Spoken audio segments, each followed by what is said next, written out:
Well, welcome everybody who has tuned in for Crow Canyon's Thursday afternoon webinar. My name is Mark Varian. I'm the Executive Vice President of the Research Institute at Crow Canyon. It's really good to have you join us today for this webinar that's entitled Studying Casas Grandes Ceramics from the Midwest to Chihuahua, Mexico by Samantha Bomkamp. First, we want to thank people that make this possible, and I'll begin with two of our Crow Canyon staff members who do the technical work and the logistical work behind the scenes that makes our whole webinar series work, and that's Dylan Schwint and Taylor Hasbrook. Funding's also been provided by the Colorado Humanities and National Endowment for the Humanities as part of the Coronavirus Aid, Relief, and Economic Security Act, also known as CARES. It's been a big part of stabilizing things here at Crow Canyon in 2020, so we're very grateful. We're also very grateful for all of you who have turned into the webinars and who have made donations through your participation in the webinars. It's gone a long way to help get us through these challenging times. Okay, we're Zoom video conferencing. Most of you are probably experts at this by now. A couple of tips. You can minimize the size and move the talking heads up to the corner of your screen so it doesn't interfere with Samantha's PowerPoint presentations. You can also ask questions, and the best way to do that is with the Q&A button. You click on that and you'll be able to type in your questions. Taylor and I will be keeping track of those questions, and we'll try to get to all of them at the end of Taylor's talk. If you're having any difficulties with Zoom, you can also watch this on Crow Canyon's Facebook page. Just go to Crow Canyon and type in search for Crow Canyon Archaeological Center, and our page will come up and you'll see how to tune in there. And you can, after this one is done, we will record it, edit it a little bit, and put it on Crow Canyon's YouTube channel. So if you have to leave early, or if you just want to watch parts of it again, you can watch it on that channel, crowcanyon.org/YouTube. All of the previous webinars are on there, and they've been fantastic. So it's a really good site to go to and check out any of the webinars that you might have missed. Most of you might be familiar with Crow Canyon, either by participating in our programs, our research and education programs, or through this webinar series. But we're a nonprofit located out in Cortez, Colorado, just outside of Cortez. We were founded in 1983, and our mission is to empower present and future generations by making the human past accessible and relevant through archaeological research, experiential education, and American Indian knowledge. We have a great website, www.crowcanyon.org, where we publish a lot of educational materials and all of our research materials. So it's worth your time to go to that website and explore around to see what you can find. That's a picture of our campus with the beautiful Sleeping Ute Mountain in the background. Crow Canyon Archaeological Center acknowledges the Pueblo, Ute, and Dene people on whose traditional homelands we work and reside. We're grateful to all Indigenous people who continue to preserve and protect cultural traditions, maintain ancestral relationships, and steward these lands. The webinar series has been so much fun this year, a real break in these challenging times, and we're doing them every Thursday at 4. Next Thursday, the webinar is co-sponsored by the Hisatsinom chapter of the Colorado Archaeological Society, one of our best partners. And the title of that talk is San Juan Redware and Social Networks Across the Southwest. San Juan Redware is one of the most important pottery traditions in the Four Corners. And Robert Bischoff, the speaker, studied that for his graduate work at Brigham Young University. He's now pursuing a PhD at Arizona State University. And that talk he'll show you the relatively small areas where that type of pottery was produced and the relatively large area across which it was exchanged. Then the last Thursday in October, We're going to have a talk titled An Embarrassment of Riches, Large Tree Ring Data Sets and the Reconstruction of Pre-Columbian History in the Southwest by Steve Nash, who is one of the top anthropologists at the Denver Museum of Nature and Science, and also a really gifted speaker. If you've never heard Steve speak, you're in for a treat. So please tune in to both of those upcoming webinars. The COVID has been particularly difficult for Native nations, and this is a list of places that you can contact to see how you can help. All of these organizations are good. If you don't have a pen or pencil handy to write them down, just go to the YouTube site, and this slide is a part of every introduction. So you can find this slide and check these out and do what you can to help Native nations get through the pandemic. Okay, time for our talk, Studying Casas Grandes Ceramics from the Midwest to Chihuahua, Mexico by Samantha Bomkamp. I'm proud to say that Samantha is a former Crow Canyon research intern. When she left Crow Canyon, she returned to the graduate program at the University of Wisconsin-Milwaukee. And she deserves congratulations because Samantha just received her MS in anthropology in May from the university, where she also studied museum studies and nonprofit management. Her thesis focused on Casas Grandes, Chihuahua, Mexico, pottery vessels held at the Milwaukee Public Museum. Samantha's a practicing archaeologist and museum professional, and she recently accepted a new position at the Blackwater Draw Museum in Portales, New Mexico. Sam, thanks so much for doing this webinar. I'll unshare my screen and turn it over to you.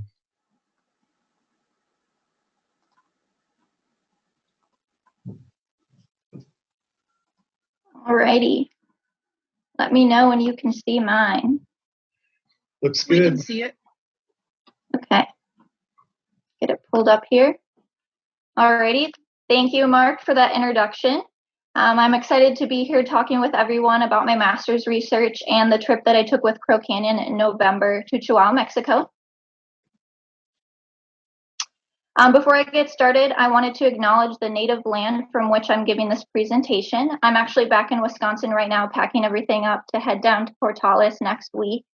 So I'm in Janesville, Wisconsin, which sits on the homeland of the 6 native groups that you see on the screen here. I highly encourage our viewers, especially those of us that are non-Indigenous, to look up native homeland that you currently live on. My presentation is going to introduce the Casas Grandes culture and region, and then dive into my research in Wisconsin from a collection at the Milwaukee Public Museum. I will then discuss the trip I was lucky enough to take with Crow Canyon in November last year and how that impacted my research. So the Casas Grandes culture existed mostly in what is present-day Chihuahua, Mexico, but archaeological evidence expands into Arizona, New Mexico, and Texas. The Casas Grandes culture is closely related to the American Southwest. However, many people have never heard of it because it is located across the border in present-day Mexico. The Casas Grandes culture also has ties to Mesoamerica and influences such as ball courts found at sites throughout the region, a topic we will talk about later on. If you look at the Google Map screenshot that I included here, you'll see the location of the largest site in the Casas Grandes region. It's known by 2 names, either Casas Grandes or Paquimé.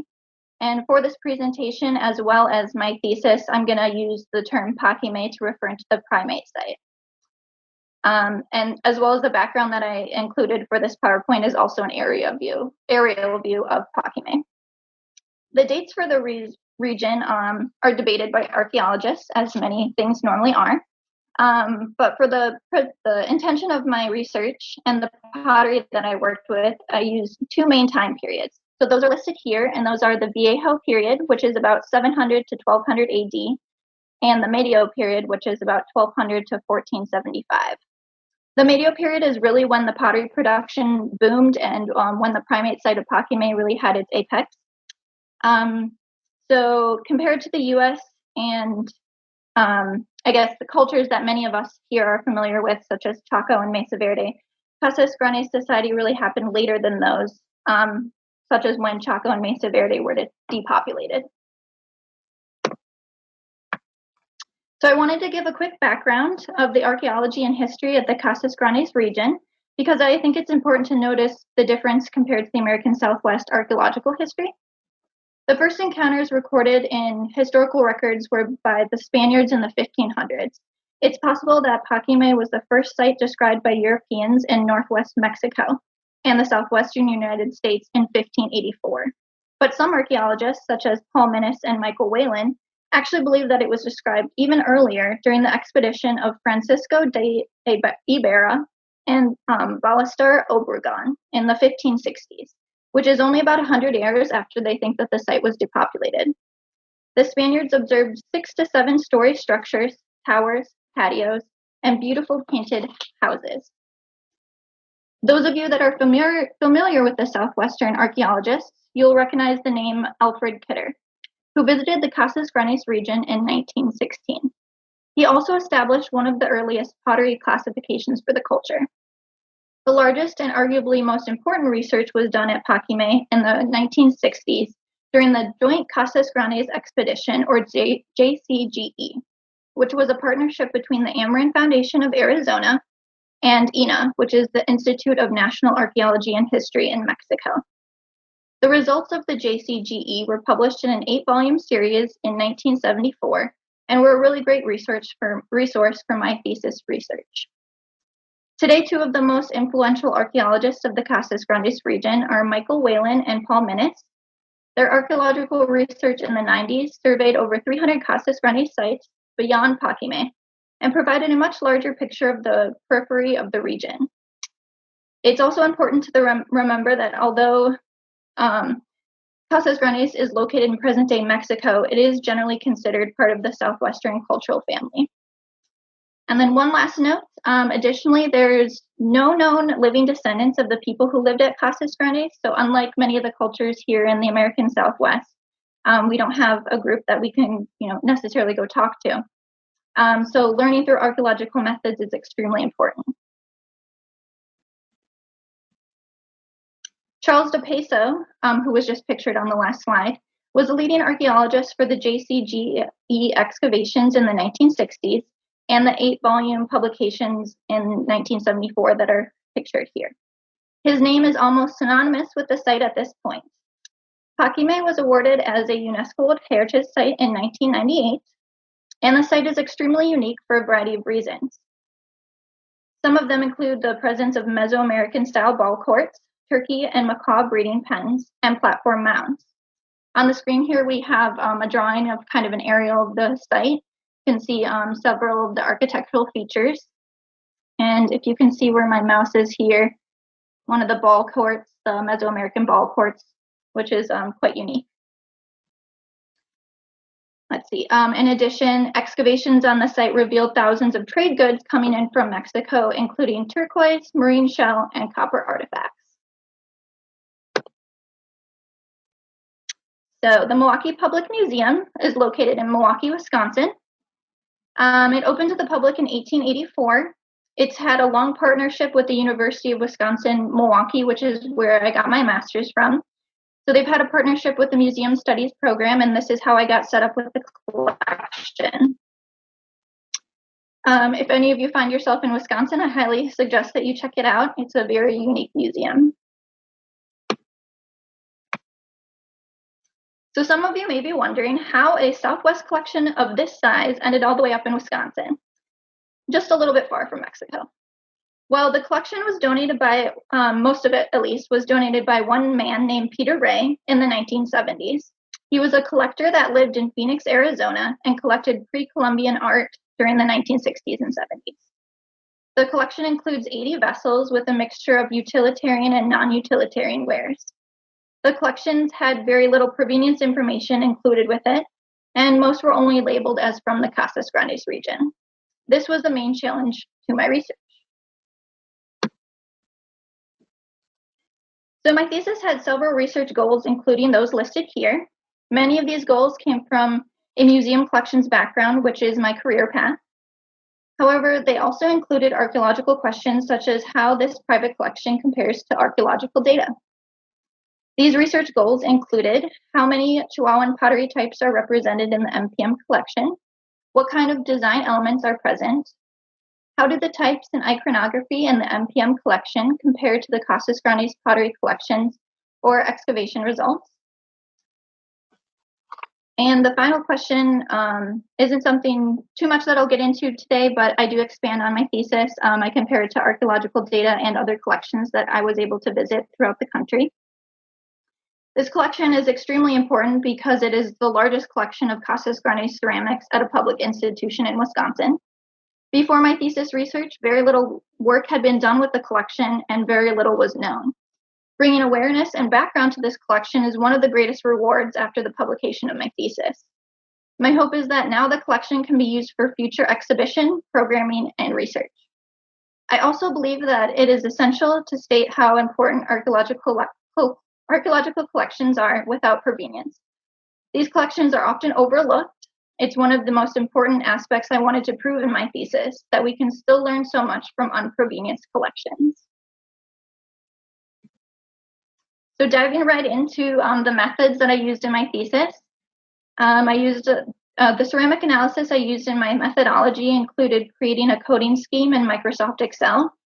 The attributes that I recorded for each pot is listed at the bottom of the screen here. Based on these attributes, I was able to type each of the vessels. Typing pottery is a way that archaeologists are able to classify pottery from different cultures. When talking about Casas Grandes pottery specifically, some of the attributes that set types apart include painted versus unpainted, bichromes versus polychromes, or whether the paints touch inside the designs or not. Once each pot was typed, I was able to date them based on a time period, based on the current understandings and what archaeologists currently believe, which is a little different from when the publications from De Peso were published in the 1970s. So for example, when I mentioned the Viejo period and the Medio period, those were the periods that I used. Some were able to be typed a little bit more narrower than others. So for example, the utility wares were used throughout time, and some of them were dated in larger periods, so into Viejo or Medio. The next step was doing typology. So De Peso's 8-volume series included a lot of information on the types from the Casas Grandes region, and this was very helpful when typing each of the pots. An example of De Peso's and colleagues' classification system can be seen on the screen here. However, these volumes were published in the 70s, and since then archaeologists have learned more about the region, and some of the information is outdated.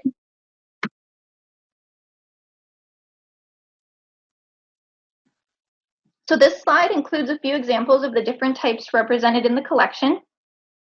The two on the right here, Playas Red and Ramos Black, are two of the most common utility wares in this collection and in the region as a whole. Chihuahuan pottery is often most known for its polychrome wares, including the three on the left, which is Ramos polychrome, Villa Amada polychrome, and Babicora polychrome. So kind of the second stage in my methods was the design analysis. And as I mentioned, painted wares are what a lot of people think about when they think about Chihuahuan pottery. The bichromes and polychromes are known for being highly geometric and including repeated patterns. Those of you that are familiar with pottery from the American Southwest may notice some similarities here. My analysis of the iconography on the polychrome pottery included three main types: layout, motifs, and effigies. I used a second coding scheme for this process and recorded attributes on each vessel to tally how many were represented in the collection. I primarily used attributes that De Peso and his colleagues recorded in the 1974 volumes and a thesis published by Mitch Hendrickson in 2000. The layout analysis was subdivided into three categories: primary, secondary, and overall. So without getting into excruciating detail here and putting half of our audience to sleep, I will say that layout is essentially the design around the exterior of a jar or effigy that repeats. Casas Grandes pottery in general is known for having repeated designs. Oftentimes, the layout repeats into 4 quadrants around the exterior of the vessel. Take this jar on the screen here as an example. These 4 images show the vessel rotated to show at all 4 sides. we can see how two primary designs are repeated around the vessel. We can also see how precisely and evenly the vessels were planned and executed. I only recorded and used the layout types represented in the MPM's collection. This included 7 primary layouts, 5 secondary layouts, and 2 overall layouts. Secondary layouts are quite similar to primary layouts and are not as frequently occurring, but the overall layout refers to the interior designs and bowls. So the collection included 3 bowls with interior paint and utilized 2 different overall layouts, as you can see here.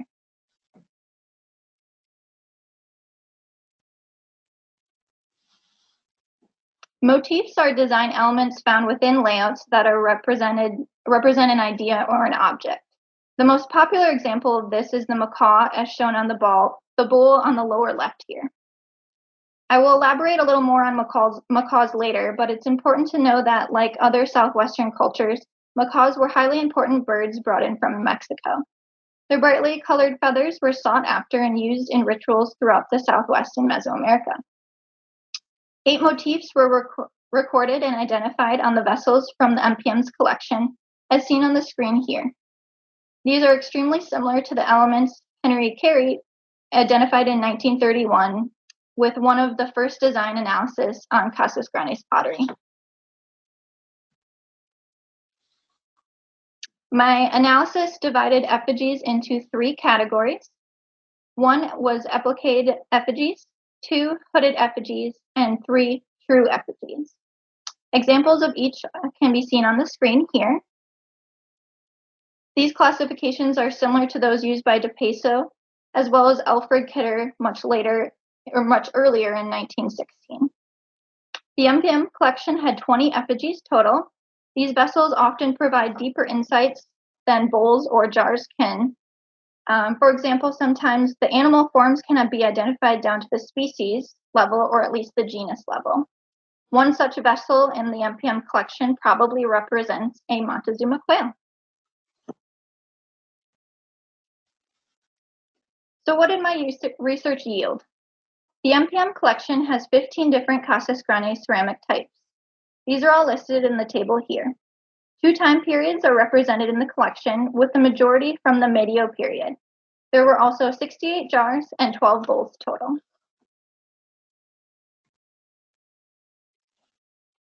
The design analysis yielded interesting results as well.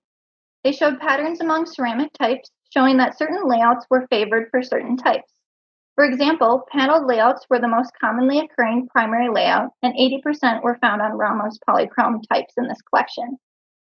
This fact was not surprising, considering Ramos polychrome was often the most commonly occurring of the painted wares.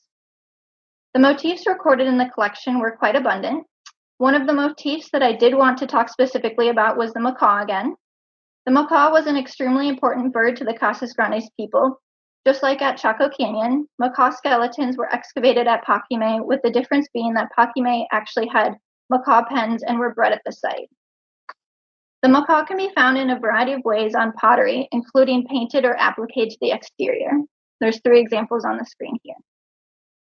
These photos show 3 different types of macaw representation found in just the MPM's collection. The effigies in the collection represented a variety of human and animal forms. There were 11 human effigies and 9 animals total.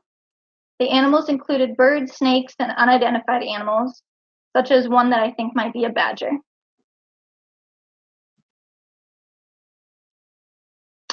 By the end of my thesis research, I was successfully able to answer the initial questions, including how many Chihuahuan types are present and what design elements are represented.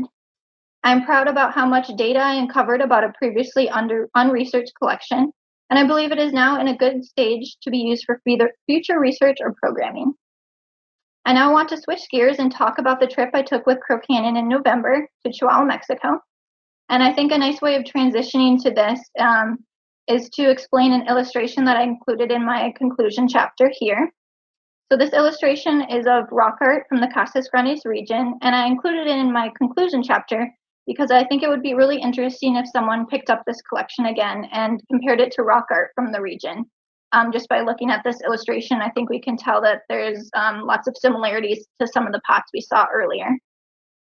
This illustration is adapted from Carl Lumhold's book, Unknown Mexico from 1902, where he actually recorded rock art from this cave in Cave Valley in Chihuahua. While we were in Mexico, we actually got to see this cave from afar. We didn't get to walk up to it because it's quite the climb, but we got to look into it with a scope from the river. So I've included a photo that I took through the scope with my cell phone. And when I was looking at it later after I got back, I found this illustration from Lumholtz, and I realized that it's the same one because, you know, his name and what we call it today is a little bit different. But if you look at the photo there in the lower right, you can see the similarities to his illustrations, and I thought that was a pretty cool aspect that we got to see it.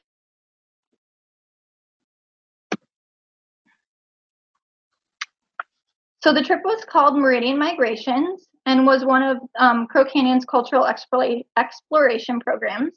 I was really excited to see this travel opportunity to Chihuahua while I was working on my thesis. I did a lot of fundraising in order to be able to go, and Crow Canyon was actually able to find funds to cover half of my travel expenses. So I just wanted to give another quick thank you to Crow Canyon for that. I was very thankful for the scholarship, and that allowed me to join. So the two scholars that led the program were Dr. Steve Lexon, who has an arrow over his head on the left here, and Dr. Mike Mathiowicz, who is on the right. We also had other archaeologists on the trip that joined us, such as Mark Varian, who is our moderator today, and Kathy Cameron from CU Boulder. We also had the pleasure of being accompanied by Mexican archaeologist Eduardo Gamboa, who is the director of the museum at Paquimé. Eduardo added an insider perspective to the sites that we would have never been able to have without him. So I wanted to include a map here just so we're all on the same page as to where we were. The trip allowed us to visit archaeological sites in the Casas Grandes region, including the primary site of Paquimé, as well as several cliff-dwelling sites throughout the region. These locations will make more sense in a minute when I get to them. But for now, I've underlined the three primary locations to give you an idea of where we were traveling. And I'm going to briefly talk about each of those now. So Paquimé was the first site that we got to after traveling from Chihuahua City. So Paquimé, as I mentioned, is a UNESCO World Heritage Site. The museum on site, called the Museo de las Culturas del Norte, holds the largest collection of archaeologically recovered Casas Grandes material culture. And INA, which is the Institute of National Archaeology and History, operates the site and the museum. The museum holds an amazing amount of artifacts collected from the site, including huge columns inside the exhibit hall filled with marine shell, as we can see here, which is a great visual representation of how many trade goods were actually coming into the center. As I mentioned earlier, Paquimé is quite unique because it has influences from both the American Southwest and Mesoamerica. Influences from the north include adobe structures, T-shaped doorways, and geometric painted pottery. Influences from what is now Mexico include rock architecture, such as ball courts and mounds. It also had turkey and macaw pens and agave roasting pits. Excavation data from the site suggested in its heyday that Paquimé may have had as many as 2,000 rooms. Paquimé, as well as other sites throughout the Casas Grandes region, also exhibit T-shaped doorways. So some of you may recognize these from Chaco Canyon or the Mesa Verde region. These doors are another argument for ties to the American Southwest cultures. Dr. Steve Lexon, who joined us on the trip, did a webinar for Crow Canyon specifically on T-shaped doors and his theories about them that I suggest all of you go find on Crow Canyon's website or YouTube if you're interested in learning more about them. This slide shows one of the large agave roasting pits in the bottom left corner. The photo on the top left of the Mound of the Offerings is of the Mound of the Offerings. Inside, archaeologists found large polychrome pots with cremated human remains inside. The photo in the middle is of our group standing on one of the large platform mounds. This one is believed to be in the shape of a bird. The site also includes a long serpent mound as well. And of course, a very amazing effigy pot in the top corner here. This one is of a human laying on its side with a bird painted on its chest.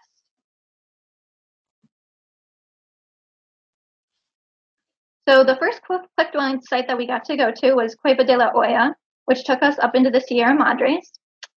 It gets its name for the large granary that actually is in the bottom photo where I'm standing next to it there. It looks like a upside down olla or jar.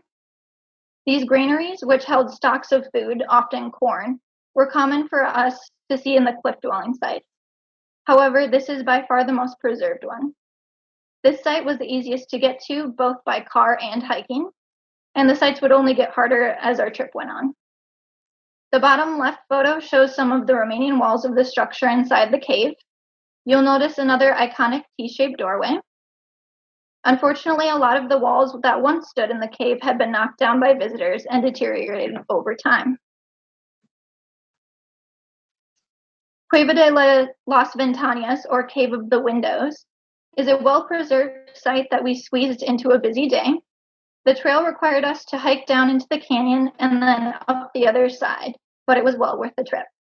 Many beams are still intact, and even some can be seen on the wall in the walls if you look closely. This site had much more restoration done on it than some of the other dwellings we saw.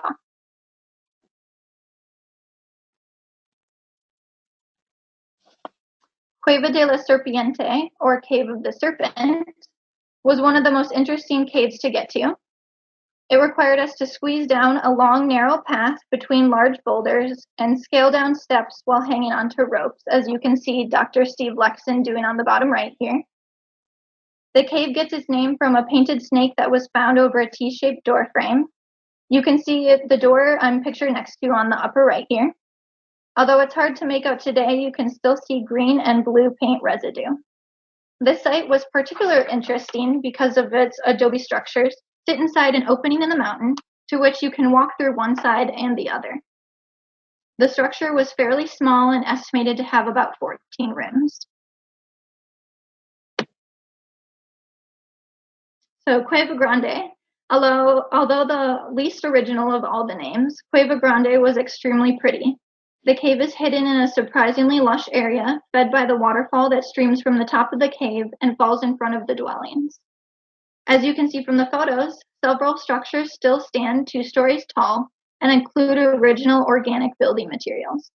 This site also included the remains of a granary. Cueva de la Rancheria was unique for many reasons. So this was the most difficult one for us to get to. So first we had to drive as far as we could in large passenger vans, and then we took turns riding in jeeps up steep and narrow roads. And then from there we got to the river where we had to hike a couple miles up, guided by our wonderful archaeologist, Eduardo. So the site itself stood out from others we had seen for a couple reasons. One of those was because it was so difficult to get to. It had far less been disturbed than others. This meant that there was a much better preservation and material culture left in place. You can see the manos and metates here on the upper left that were still at the site, and I was picking up tons of pottery and lithic debitage all over the ground. The site was also occupied later than many of the other sites and included evidence of Spanish occupation. So for example, here in the upper right is an oven which was made during the Spanish occupation, where we can still see the fingers and handprints in the adobe from its construction. You can see from the photos that this site also had the remains of a granary, as well in the center of the photo here. The preservation of the art on the walls was also amazing. The far right photo shows geometric black paint still visible below a T door. We packed lunches in on this trip and enjoyed them near the site. After we returned to the river, many of us enjoyed soaking our feet or heads to cool off from a long walk. So one final component that I also wanted to share from our trip was our visit to the town of Mata Ortiz. Mata Ortiz is located close to the prehistoric town of Paquimé. And some of you may have heard of it or seen the beautiful pottery that is made here, which is sold all over the Southwest. The pottery tradition of Mata Ortiz mainly started in the 1950s and 60s when pottery was produced that was reminiscent to the Casas Grandes pottery tradition and often sold to tourists. However, as time has gone on, the Mata Ortiz tradition has taken on a culture of its own. Juan Casada, who is pictured on the left here, is often known as the father of the Mata Ortiz tradition and is the most famous of the potters. We got to meet with him and he spoke with us about his methods. He told us that he sources all of his pigments in Chihuahua and will often hike or horseback ride to find new sources and colors. He explained that it is often an experiment to see what color a pigment will fire, and it takes a lot of work to figure it all out. He also sources his clay locally and took us outside to show how he processes the materials. I must say that I felt a little like I was meeting a celebrity that day, and I had to get my picture with Juan. He has pieces displayed in museums and art galleries all over the world, and his pots go for top dollar, as they should. They are remarkable works of craftsmanship and take an extraordinary amount of time to complete. So I wanted to share a few examples of Mata Ortiz pottery. Here is one of the pots that I bought, which is on the bottom left here. It's more of a traditional style, meaning that it emulates the Casas Grandes pottery. I wanted a contemporary pot that had a macaw image on it. You can see how this macaw is a little different than the prehistoric versions I showed you earlier. I find it interesting how modern potters have taken artistic license in recreating a traditional style with a twist. The ones on the bottom right are also ones that I've bought while in the Southwest. And the top right is one of our more traditional examples. I will also add that Mata Ortiz pottery is very affordable compared to other Southwest contemporary pottery. So next time some of you are in a gallery or museum gift shop, you may want to check some out. The pottery is so important in supporting the communities that live there. So to wrap up, I'll say that being able to take the trip to Chihuahua and visit the archaeological sites was an emotional experience. I was able to visit the places where the pottery I study originated and glean insights into the people that made them. I learned so much from being able to go there and visit the dwellings, which I might add are places that very few people get to see without guides like Eduardo or connections like Crow Canyon. I feel very lucky to have been able to add this component to my research, and I hope you all enjoyed sharing the experience with me as well. So real quick, any of you that would like to torture yourself further or just see pretty pictures of pottery, you can find my thesis online for free. Taylor was also nice enough that she's going to include the link in the follow-up email that comes out after this webinar. But you can also find it on academia by just searching my name or the title here.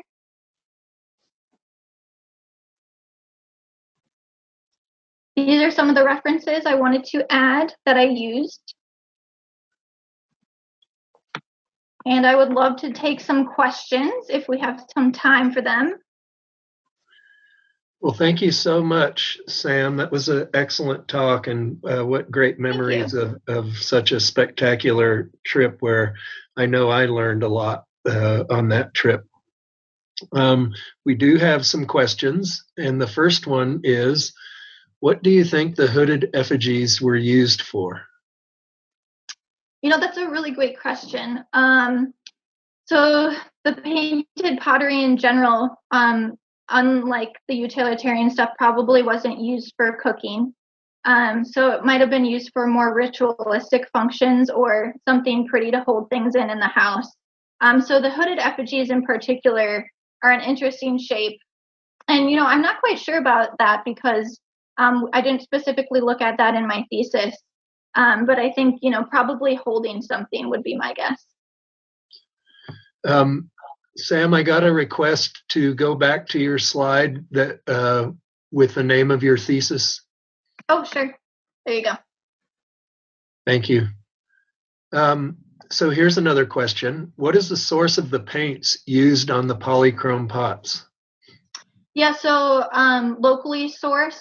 So it would be organic or mineral, which kind of like Juan showed us, he was showing all the different kind of rocks and colors that he uses, which I thought was a really interesting way to be able to tie it to the pottery, the prehistoric pottery, or if it's more organic, different plants that you would be able to figure out makes different colors when you fire it, grind it up and make a paste. That's interesting. Another question, was the repetition of the designs an indication of a ceramics factory manufacturing trade goods? So what was the scale of production, do you think? Yeah, so that's something that's definitely debated. Certain archaeologists will definitely think that, Paquimé was the source of all this production, and lots of pottery was being produced from Paquimé and then being sent out because pottery has been found, as far north as Arizona and New Mexico, meaning that it was being traded. But as far as large workshops and stuff go, that's also debated. I mean, not a lot of archaeological evidence has been found. So a lot of archaeologists also think that it was more of a home craft, that people were sharing and learning this. And it was something that they were doing at home and sharing with each other and passing on the knowledge. Thank you. Here's another one. It says, great talk, Sam. A question about your research. You had a really high percentage of effigy vessels in the whole vessels in your sample. Do you think that's typical in Casas Grandes overall, or is your sample bias because of the collector's preferences? Yeah, that's a really great question. So one of the things that I did have to consider in my thesis was that it was coming from a collector, and often they will pick the quote-unquote prettiest pieces to include. So that often means that you're going to get a larger percentage of effigies of the painted items versus, something like Ramos Black, which is a utilitarian wear and just completely black. So I do think, yes, that having more effigies in the collection, because, yes, it was a donated collector piece. So you stated another question. You stated that the utilitarian wear showed continuity from the Viejo to the Medio period.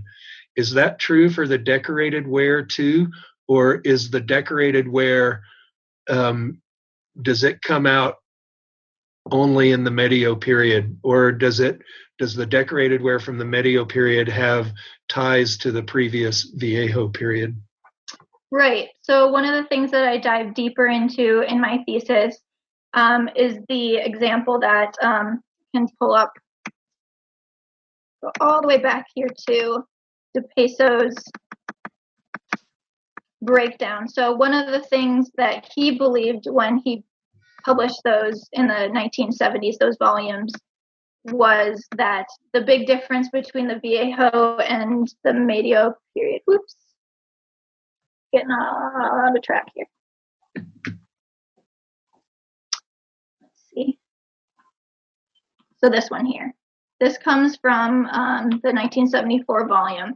One of the things that De Peso said was the real big cutoff between the Viejo and the Medio period was the introduction of polychrome pottery. So that's the three colors or more. And before that, he believed that there were only bichromes, two colors of paint, or the utilitarian pots. And so this is something that archaeologists are looking much more into detail now, because it's getting into the types, is very confusing, and talking about how the styles may have progressed over time. So Ramos polychrome is the one that people think of most in Casas Grandes pottery. And some people believe that two of the types before that may have led into Ramos polychrome.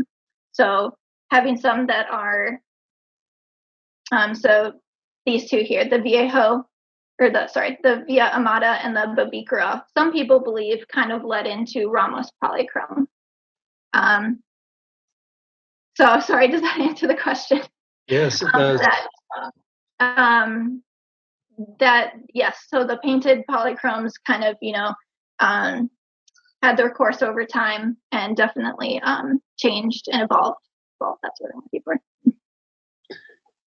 Is there any connection between the pottery in the Casas Grandes and Paquimé, the region and the site of Paquimé, to other areas in Mesoamerica? One question.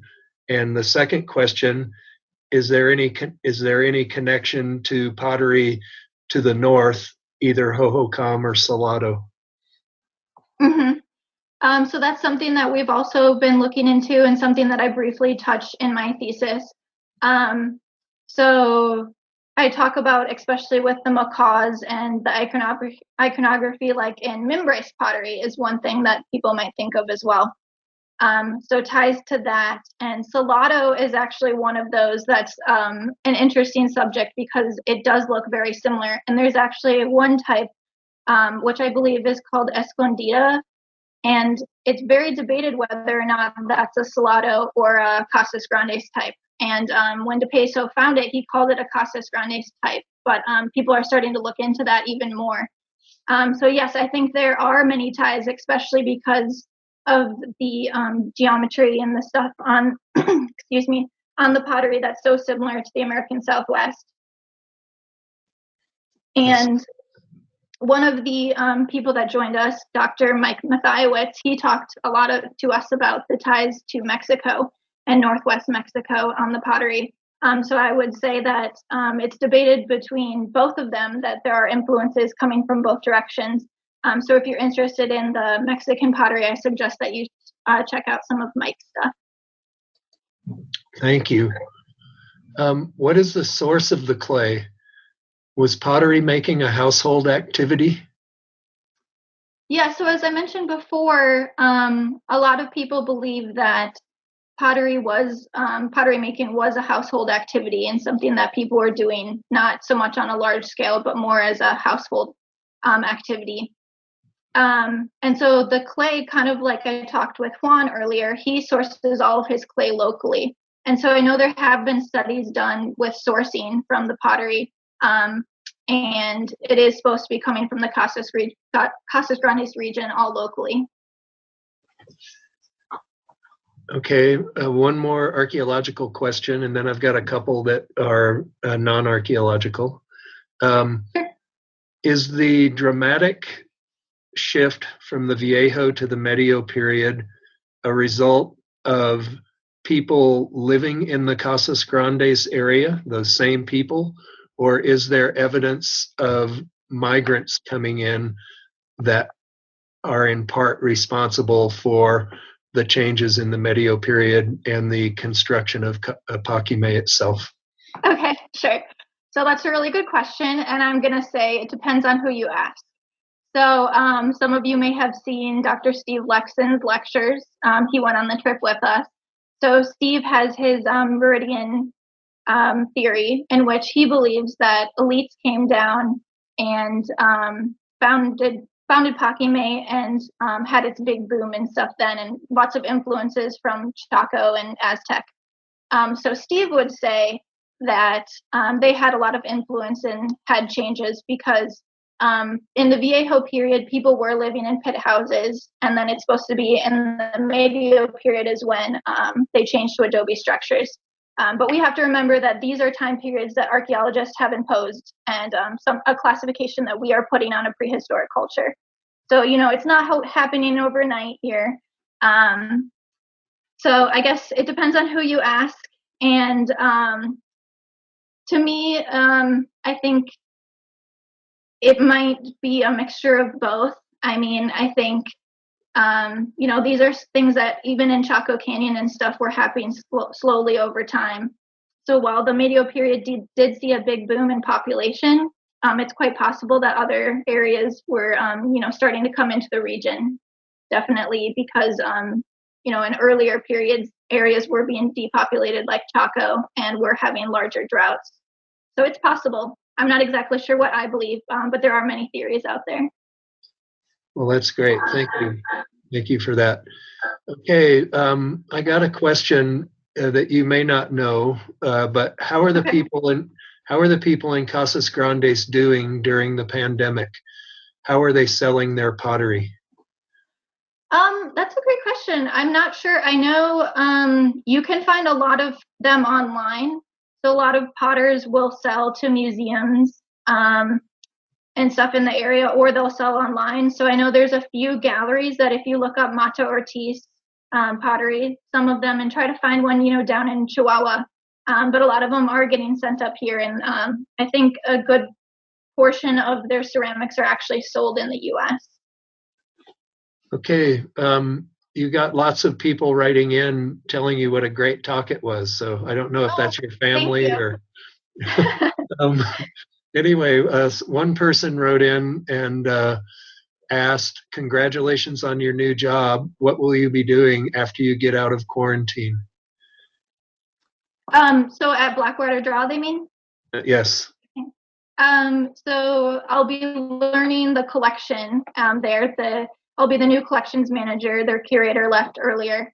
And so I'm hoping to learn the collection, get a good inventory of things before next semester when we'll see if students are back or not. And maybe I can have some interns, but we'll see how with COVID stuff goes. Great. Another person wants to know, are you into studying pottery for the long haul, or are there other areas of interest that have popped up in your research? Yeah, so I think I'll always be a ceramics person. I call myself a sherd nerd, which is something that the archaeologists love to say. Ceramics will always be close to my heart, but now that I'm going to be going into collections management as a permanent position, there are other areas that I want to explore and be able to take classes at Eastern New Mexico University. So lithic analysis is something that I want to start learning more about because Clovis culture will be so important and at Blackwater Draw. And lithics, of course, are so important for the Clovis culture that I want to start exploring that more. Great. Okay, one more archaeological question came in while you were answering those questions about your career. Has any archaeologist made an analysis or comparison to the unusual shapes of walls in rooms and buildings and compared that to shapes and designs on pots? So is there any analysis that explores any comparisons between the architecture and the pottery? Yeah, so like I mentioned, at Paquimé, there is a bird mound and a serpent mound. Birds and snakes are extremely important in Casas Grandes pottery, and they're some of the most reoccurring effigy types for sure. We have one snake effigy in the collection and a couple different birds, like I showed the quail and the owl. So as far as that goes, definitely important. I know that other archaeologists like Steve have talked about the T-shaped doorways and how the T actually shows up in some Mesa Verde mugs, which is very interesting. So in general, and then I just think, sometimes with the geometry of the pottery and stuff like that, in my eyes at least, can relate to the architecture sometimes as well. The ball courts is very symmetrical, often like their pottery. And actually, one of the mounds that we got to see is the Mound of the Cross, which is a cross shape with two little balls on each. And that's a very symmetrical piece of architecture, which I think is interesting, how much symmetry really shows up in the architecture and the pottery. Thank you so much, Sam. Once again, Thank you. One more popped up, and then I'm going to cut it off here. But this says, and this is more an observation than a question. It says, note the black paint color was mined from local manganese deposits. The red color is from local hematite mines. Both are found northeast of Mata Ortiz. And organic materials may have been used as a paint binder, but to the best of my knowledge, it was not used as a source of paint color. Another person points out connections between Casas Grandes and the Mimbres part of the Southwest, which I think is something Steve talked about on our trip as well. So lots of people have written in saying what a great talk. I would echo that. I would also say that I know the participants on our Crow Canyon cultural exploration really valued you as a scholar on the trip too. So you made a a really important contribution to the trip as well. And it's really exciting to see you taking off on your new career. I want to thank everybody that tuned in. We had about 170 participants. That usually means there's more than that because a lot of couples are watching them together or families are watching them together. So really appreciate you doing this talk, as did everybody else. So good luck with your move to Portales, and thanks everyone who tuned into this webinar and all of you who have continued to support Crow Canyon in 2020. We really value your support. Thanks, everybody. Thanks, Mark.